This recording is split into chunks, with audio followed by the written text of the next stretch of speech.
신약의 성도들에게 예배는 없었습니다. 사도들은 가는 곳마다 예배를 드리지도 않았습니다. 신약의 성도들에게 예배가 없는 것을 히브리서는 이렇게 말씀해주고 있습니다. 히브리서 10장 11절 말씀에 제사장마다 매일 서서 섬기며 자주 같은 제사를 드리되 이 제사는 언제든지 죄를 없게 하지 못하거니와 오직 그리스도는 죄를 위하여 한 영원한 제사를 드리시고 하나님 우편에 앉으사 그 후에 자기 원수들로 자기 발등상이 되게 하실 때까지 기다리시나니 저가 한 제물로 거룩하게 된 자들을 영원히 온전케 하셨느니라. 또한 성령이 우리에게 증거하시되 주께서 가라사대 그날 후로는 저희와 세울 언약이 이것이라 하시고 내 법을 저희 마음에 두고 저희 생각에 기록하리라 하신 후에 또 저희 죄와 저희 불법을 내가 다시 기억지 아니하리라 하셨으니 이것을 사하셨은즉 다시 죄를 위하여 제사 드릴 것이 없느니라 라고 말씀하고 있습니다. 예배 개념은 하나님께 죄를 속함받기 위해서 드리는 것입니다. 그래서 예배를 드린다는 것은 죄를 지었다는 말입니다. 죄가 없는 사람은 제사와 예배를 드릴 필요가 없습니다. 죄를 지은 사람은 짐승의 예배를 드리고 용서받는 것입니다. 제사장들은 죄를 위해서 날마다 예배를 드려야 했습니다.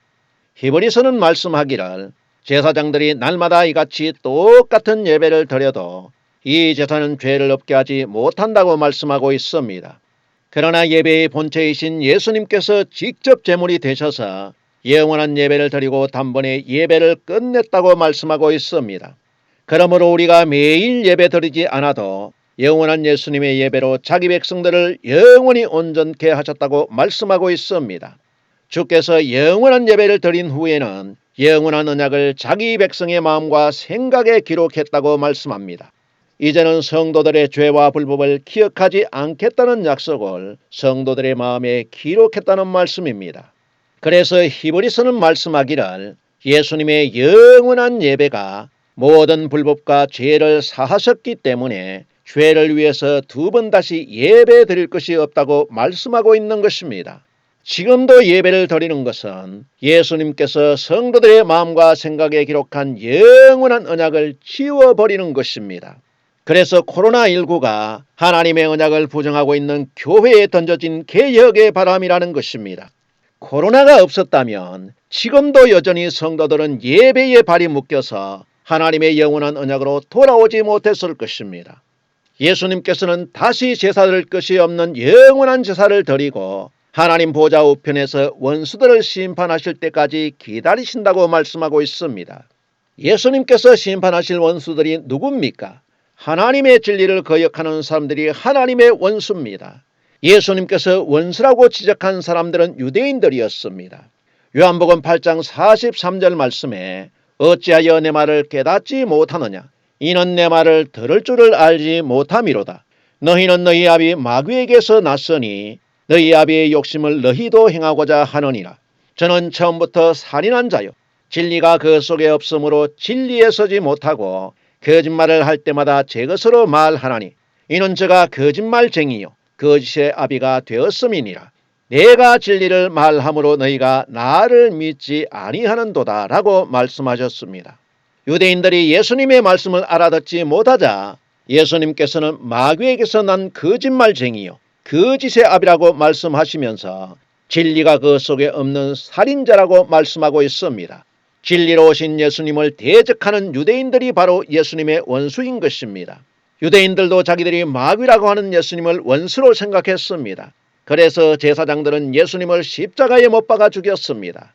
그러나 예수님께서는 십자가로 승리하셨고 자신을 십자가에 못 박았던 원수들을 발등상 아래 심판하실 때까지 하나님 우편에 앉아 계시는 것입니다. 예배당에서 예배를 많이 드린다고 죄를 용서받을 수 있다면 얼마나 좋겠습니까? 이런 사람의 손으로 드린 예배로 죄를 없이 할 수 있다면 하나님의 아들 예수님께서 육체로 오시지 않았을 것입니다. 히브리서 10장 1절 말씀에 율법은 장차 오는 좋은 일의 그림자요 참 형상이 아니므로 해마다 늘 드리는 바 같은 제사로는 나오는 자들을 언제든지 온전케 할 수 없느니라 라고 말씀하고 있습니다. 히브리서는 기록하기를 율법의 제사는 예수님의 그림자요 참 형상이 아니기 때문에 해마다 늘 드리는 제사로는 성도들을 온전하게 할 수 없다고 말씀하고 있습니다. 제사장들이 드리는 예배로는 죄 문제가 해결이 안 되고 율법과 예배의 참 형상인 예수님께서 오셔야 된다는 말씀입니다.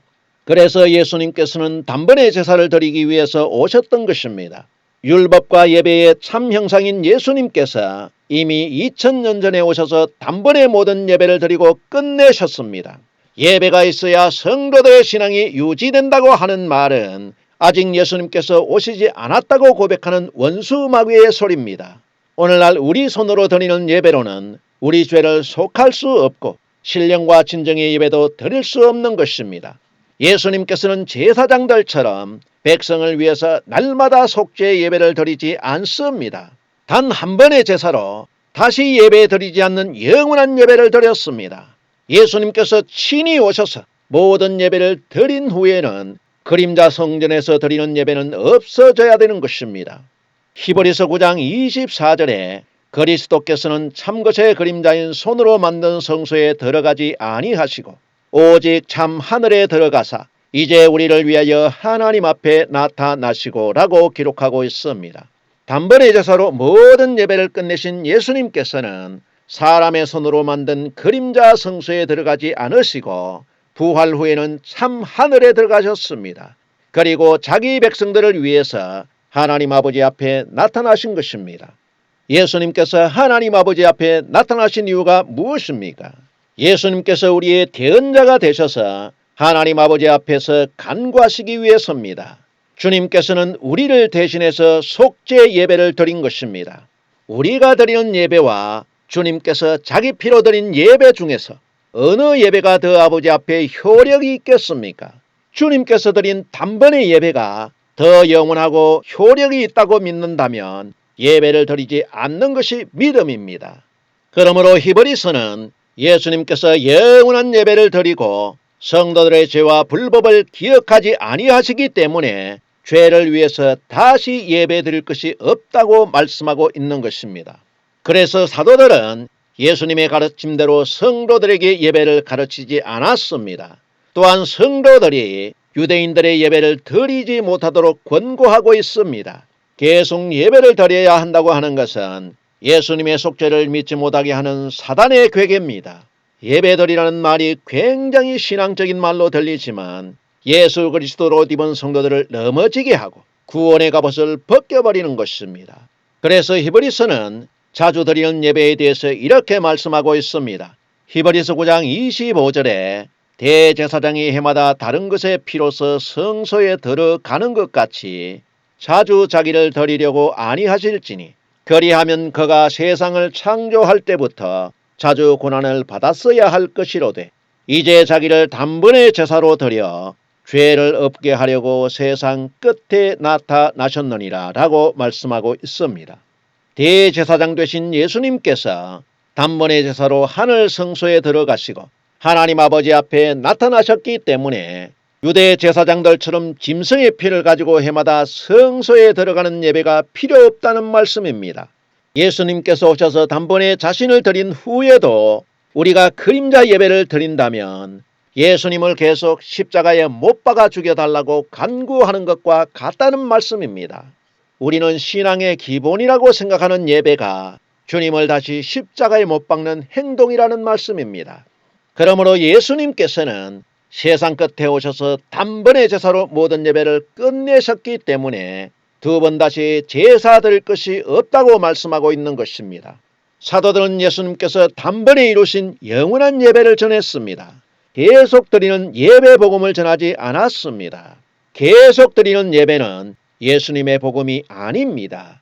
유다서 1장 3절 말씀부터 보면 사랑하는 자들아 내가 우리의 일반으로 얻은 구원을 들어 너희에게 편지하려는 뜻이 간절하던 차에 성도에게 단번에 주신 믿음의 도를 위하여 힘써 싸우라는 편지로 너희를 권하여야 할 필요를 느꼈노니 이는 가만히 들어온 사람 몇이 있음이라. 저희는 예적부터 이 판결을 받기로 미리 기록된 자니 경건치 아니하여 우리 하나님의 은혜를 도리어 세교거리로 바꾸고 홀로 하나이신 주제 곧 우리 주 예수 그리스도를 부인하는 자니라 라고 말씀하고 있습니다. 사도 유다는 말하기를 사랑하는 성도들의 구원을 지키기 위해서 편지를 쓰고 싶은 마음이 간절했다고 기록하고 있습니다. 편지를 써야 할 간절한 이유는 당시 성도들의 신앙을 위협하는 문제가 생긴 것입니다. 성도들의 구원과 믿음을 심각하게 변질시키는 것이 예배 문제였습니다. 속이는 자들이 예수님이 단번에 드린 속죄를 믿지 못하게 하고 예배로 성도들을 선동했기 때문입니다. 속이는 자들이 모세의 율법을 가지고 성도들에게 참 신앙을 버리고 유대인들처럼 하나님을 떠나게 만든 것입니다. 가만히 들어온 사람들이 하나님의 은혜를 세격거리로 바꾸었다는 말은 하나님을 떠나게 만드는 이방 종교로 변질시켰다는 것입니다. 단번에 주신 믿음의 도를 믿지 않고 자주 드리는 예배를 강요하는 것은 그리스도를 부인하는 것이라고 히브리서는 분명하게 말씀하고 있습니다. 그래서 유다는 단번에 드린 십자가의 도를 부정하는 사람들과 힘써 싸우라고 말씀하고 있는 것입니다. 우리도 예배라는 말에 속아서 불신앙에 엎드려 절하게 되면 벌거벗은 영적 수치와 함께 영원히 예비된 흑암으로 쫓겨 들어가게 되는 것입니다. 바울도 예수님께서 단번에 드린 복음을 이렇게 전하고 있습니다.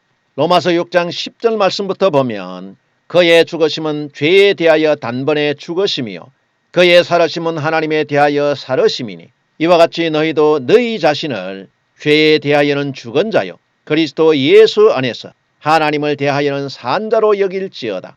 그러므로 너희는 죄로 너희 죽을 몸에 왕노릇하지 못하게 하여 몸의 사욕을 순종치 말고 또한 너희 지체를 불의의 병기로 죄에게 드리지 말고 오직 너희 자신을 죽은 자 가운데서 다시 산 자같이 하나님께 드리며 너희 지체를 의의 병기로 하나님께 드리라 라고 말씀하고 있습니다. 바울도 말하기를 예수님께서는 죄에 대해서 단번에 십자가에 죽으셨다고 말씀하고 있습니다. 예수님께서는 우리가 예배 드릴 때마다 십자가에 계속 죽지 않으십니다. 예수님께서는 단번에 죽으심으로 예배는 영원히 끝났다는 말씀입니다. 예수님께서는 사망 권세를 이겼기 때문에 예배 때문에 여러 번 죽지 않는 것입니다. 예수님께서 평상시는 죄와 사망에게 졌다가 자신을 예배 제물로 드릴 때는 사망 권세를 이기고 사망과 생명 사이에 왔다 갔다 하시는 분이 아닙니다. 예수님께서는 단번에 끝내신 예배를 여러 번 반복하지 않습니다. 사도 바울도 단번에 이루신 진리를 믿었기 때문에 바울의 서신서에서 성도들에게 예배라는 단어를 잘 사용하지 않는 것을 우리가 볼 수 있습니다. 바울은 예수님께서 단번에 죽으심으로 영원한 제사를 드림같이 너희도 그리스도 안에서 죄에 대해서 단번에 죽으라고 말씀하고 있습니다. 그리고 죄에 대해서 다시 살아나지 말고 영원히 죽은 자로 살라고 했습니다. 죽은 자는 말이 없습니다. 죽은 자는 예배드릴 수도 없는 것입니다. 죄에 대해서 영원히 죽은 자는 다시 죄를 위해 예배드릴 것도 없는 것입니다. 그래서 바울은 죄에 대해서 단번에 죽은 자들은 죄가 너희 몸에 왕노릇하지 못하도록 우리 몸을 의의 병기로 하나님께 드리라고 말씀하고 있습니다. 이처럼 사도들은 오직 예수 그리스도께서 단번에 드린 영원한 복음을 전했습니다. 예수님 자신이 성전과 예배의 실체로 오셨습니다. 그림자 예배를 실체 예배로 자신을 드렸기 때문에 그림자 예배를 원치 않으시고 모형인 성전도 헐라고 말씀하셨던 것입니다. 그래서 모든 이방 종교에서는 성지가 있습니다. 그러나 그리스도인들에게는 돌아갈 성지가 없습니다. 성지가 없기 때문에 성지 성전에 가서 예배드리지 않습니다. 하나님께서 거룩하게 하신 성전을 저와 우리의 마음에 두셨습니다. 그러므로 우리의 성지는 예수님입니다. 예배 잘 드리는 것이 하나님의 영광이 아니라 도리어 하나님을 괴롭게 하는 것입니다. 내가 그리스도와 함께 단번에 죽은 성도는 자신을 의의 종으로 드리면서 사는 것이 예배입니다. 그래서 다시는 죄를 위해서 예배 드릴 것이 없는 것입니다. 처음부터 초대교회에서는 그리스도인들에게 예배가 없었던 것입니다. 더더욱 오늘날 성도들에게는 예배가 없는 것입니다. 사도들도 그리스도인들에게 예배를 가르치지 않았습니다. 단번에 주신 믿음의 도를 부정하고 계속적인 예배를 강요하는 자들을 향해서 우리는 힘써 싸워야 하는 것입니다. 아직도 예배가 교회 문제의 해답이라고 하는 사람은 예배의 실체가 무엇인지도 모르고 그림자를 따라가는 영적 소경입니다. 이처럼 사도들은 예배당과 예배를 강요하지 않았는데 성도들은 어떻게 믿음을 유지했을까요?